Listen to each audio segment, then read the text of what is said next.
tutajifunza katika wiki, na somo yetu inasema le parcours d'Ingrat, yaani kwa Kiswahili niseme mapito au njia ya mtu anayebeba maono au mtu mkubwa.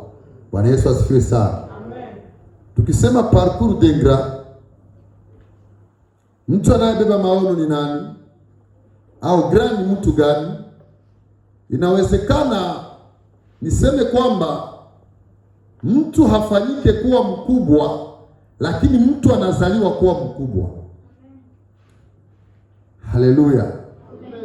Unaweza taka uwe mkubwa, lakini kama haujazaliwa mkubwa, kuna najisi utavitaka lakini havitafika.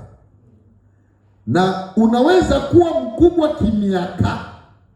Unaweza onekana uko mzaliwa wa kwanza, baba alizala watoto 12 au 13, 4, lakini mkubwa si yule aliyetangulia, lakini mkubwa ni yule anayebeba maono ya jamaa.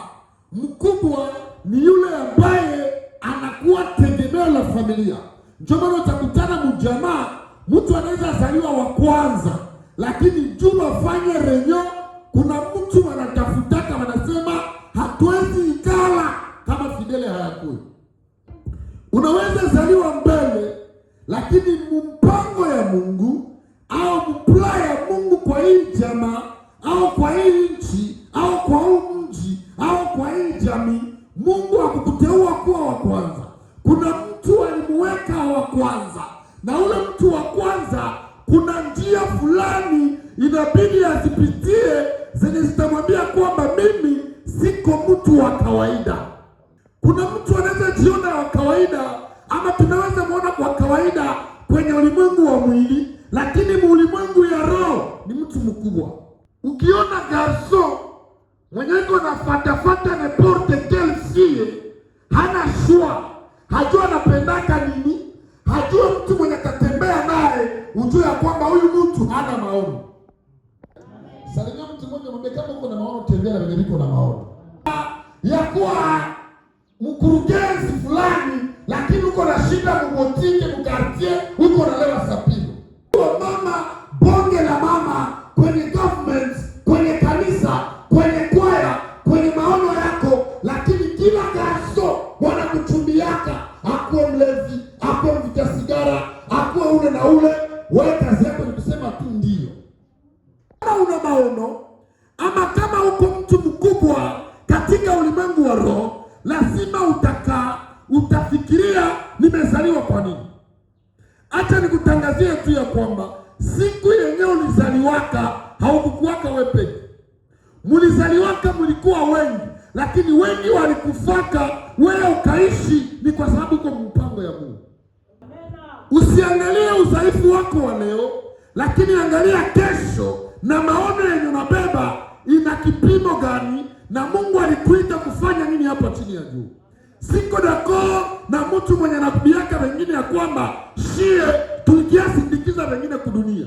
Kama wewe uko na mwanisindikizaka, unaweza tuonesha, lakini sie wengine tunajua ya kwamba tulikuja duniani, tulikuja kwa mpango wa Mungu. Nilikuwa nahubiri fasi moja nikasema, kuzaliwa mfamie maskini ni mpango ya Mungu, lakini kukufa maskini ni mpango ya mtu yeye pekee. Haiwezekana uko muimbaji mzuri, unaimba mpaka kanisani tunaitika, lakini ukitoka barafiki yako ni magra fulani hivi wenye kazi yao wanashindaka msafiri. Entourage yako inaweza kufanya ushindwe kufikiria wenye ulikuwa unafikiria. Ukitembea na wenye hekima, ndio maandiko yanasema tembea na wenye hekima na wote utakuwa na nini? Utakuwa na hekima. Mungu akutie katikati ya wazito asubuhi ya leo. Mungu akutie katikati ya wazito, katikati ya wote wanyonge, na kupeleka palipo wazito. Sema amen na Mungu aifanye. Sema amen na Mungu aifanye. Sema amen na pia Mungu aifanye. Hivi tunasema amen na Mungu akupandishe level. Kadiri unasema amen na Mungu akupandishe viwango. Kadiri unasema amen na Mungu akushangaze. Mungu apote, Mungu wa mchungaji Baraka kutendee mema katika mtu mwenye anabeba maono. Kitu kenye haezi kosa maisha yake ni vita. Yaani vita uitike ukatale, katili maono yako ni makubwa sana na vita yako ni kubwa sana. Kama nabii akamuuliza Yusufu, maandiko yanasema ndugu zake wakamkataa. Kila kwenye alipita ilikuwa ndivyo sivyo. Maana kila kitu unafanya unaonekana wewe ndio mbaya. Unakuja tu na shauri ya bien, mesa uko na mambia hawakuelewa. Kuko mtu mwenyewe hajaelewa kionabeba. Hatomwambia hata kuelewa. Wewe ambia Mungu nifikishe kwenye niko naenda. Ukifika kwenye unaenda, watasema hakika huyu ni mwana wa Mungu. Kwa mwimbaji mkubwa hatuna mezo ya vile imba.